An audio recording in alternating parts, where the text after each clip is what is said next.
అంటే ఇప్పుడున్న సోషల్ మీడియాలో అంటే ఇది అవుట్ ఆఫ్ ది బాక్స్ జనరల్‌గా ఈ బెట్టింగ్ యాప్‌లని ఎక్కువగా అది వైరల్ అవుతున్నాయి. అంటే చాలామంది ప్రాణాలు కూడా కోల్పోతున్నారు. చిన్న చిన్న స్టార్‌లని అంటే చిన్న స్టార్డమ్ వచ్చిన వాళ్ళకి బెట్టింగ్ యాప్‌లు కోట్లల్లో జరిగినాయని విన్నాం. అంటే ఏంటి ఇలాంటివి ఏమైనా మీ దగ్గర వరకు వచ్చాయా? దాని గురించి ఏం చెప్తారు? ఎప్పుడో ఎవరో అడిగారు. హ్మ్. హ్మ్. అడిగినప్పుడు నేను చెప్పాను, నాకు తెలియదండి. అప్పటికే లోన్ యాప్‌లని అవును. చిన్న డిస్టర్బెన్స్ జరుగుతున్నాయి. అవునవును. కరెక్ట్. అదో 5,000 లోన్ తీసుకొని నేను 5,000 కట్టిన తర్వాత కూడా మళ్ళీ 3,000 అంటుండు, 4,000 అంటుండు అని. కరెక్ట్. ఇది కరెక్ట్.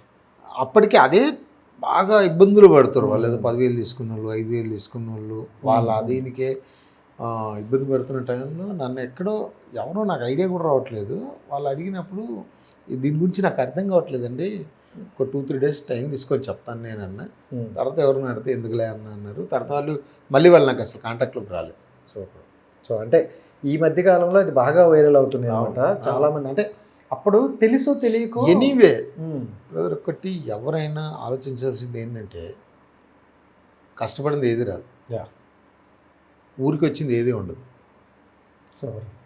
ఆ సింపుల్‌గా ఆలోచిస్తే హ్మ్. ఇలాంటి వాటికి ఎవరైనా దూరం. సరే ఎవరు ఎన్ని చెప్పినా, ఏం చెప్పినా మనకు మన నానమ్మలు, అమ్మమ్మలు లాంటోళ్ళు పిల్లల్ని అంటారు. హ్మ్. ఎవరి సోయి వానికి ఉండాలిరా అంటారు.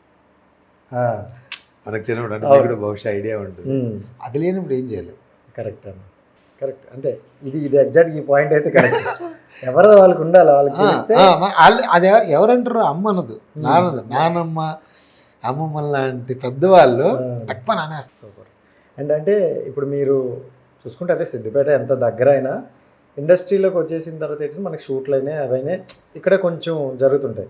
సో, ఎందుకు మరి హైదరాబాద్‌లోన స్టేయింగ్ ఉండలేకపోయి మళ్ళీ ఉంటే ఇక్కడే ఉంటా. హ్మ్. ఇక్కడే జస్ట్ అంటే ఓ 4 రోజులు గ్యాప్ ఉంటే వెళ్ళేసి వస్తుంది అంతే. ఎళ్ళి వస్తుంది. ఉండు ఇక్కడే.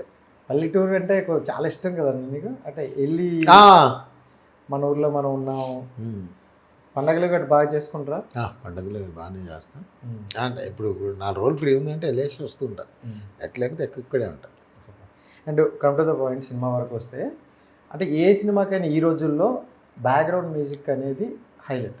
అది ఉంటేనే సినిమా స్టోరీ ఎంతున్నా దాన్ని బ్యాకప్ చేసుకుంటూ వెళ్తున్నారు. సో, మనకి ఇవ్వాల్సింది కొంచెం గట్టిగానే ఇచ్చినట్టున్నారు. సో, ఏంటా తన గురించి? సునీల్ కశ్యప్ మన ఇంతకుముందు సంజేష్ గారికి మంచి ఫ్రెండ్, నాకు కూడా మంచి ఫ్రెండ్. Super brother. అతను మంచి టాలెంట్. దీనికి ఆ సినిమాకి అదే బేవర్స్కి ఇచ్చాడు తనే మ్యూజిక్ డైరెక్టర్. దీనికి మాత్రం అసలు పాటలు గిట్టలు పాటలు ఆల్రెడీ నిన్న ట్రైలర్ కూడా అలా కూర్చోబెడతాయి. ఎందుకంటే ఆర్ఆర్ తోటే మనిషి అలా ట్రావెల్ అవుతారు. అది సో అంటే సాంగ్స్ నైస్ పర్సన్, జనాల్లో గట్టిగా వెళ్ళిపోయింది అన్న. బాగా వెళ్ళింది నిజంగా, ఆనెస్ట్గా చెప్తే మంచి రీచ్ వెళ్ళిపోయింది. నిన్న ట్రైలర్ చూసాక అంటే టీజర్లో జస్ట్ కొన్ని డౌట్స్ ఉండేవండి. ఆ డౌట్స్ కోసమే ట్రైలర్ వదిలినారేమో అనిపించింది నాకైతే. అవును, అంటే నిజంగా ట్రైలర్ అంతగానో వెళ్తుంది ఎక్స్పెక్ట్ చేయాలి.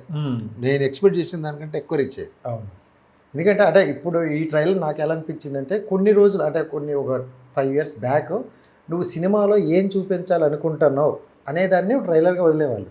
ఇప్పుడు ట్రైలర్కి ట్రీజర్కి సినిమాకి సంబంధం లేకుండా వదులుతాం. బట్ నాకేమనిపించింది అంటే ప్రాపర్గా మేము ఇది సో మా దగ్గర ఈ ఉన్నాయి అని వదిలినట్టు అనిపించింది. ఎగ్జాక్ట్ అదే మీరు చూసే కూడా అలా అనిపించింది. కథ సినిమా అంతా ఏం చెప్పగలను అక్కడెక్కడ అంతా కట్ చేసి చాలా బాగా కట్ చేసి చేశాడు కూడా మోహన్ గారు. సూపర్.